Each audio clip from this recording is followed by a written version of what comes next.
আমাদের সমাজে যখনই শরীয়তের দৃষ্টিতে নারী ও পুরুষ বিবাহ বন্ধনের কাজ শুরু করা হয়, তখনই সমাজ থেকে একজন কাঠমোল্লাকে ডেকে আনা হয়। কাঠমোল্লার কাজ কি? নাহমাদুহু বলে খুতবা সহ দোয়া পাঠ করতে থাকেন। দোয়ার মূল ভিত্তি হলো কন্যা এবং বর পক্ষ নব দাম্পত্য যেন সংসার জীবনে সুখী হয়।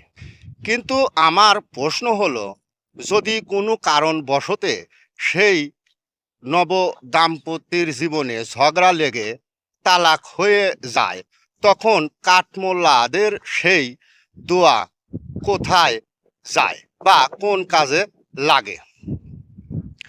আমার মনে হয় এটা এই সমাজের একটা ধর্মীয় তাপেদারি ভাব দেখানো হয়। বিয়ে হলো একটা পবিত্র হৃদয়ের বন্ধন। এখানে সমাজের গোঁড়ামিতা আর মোল্লাদের তাপেদারির দোয়ার প্রয়োজন নাই। এখন আপনার মতামত কমেন্ট করে যাবেন।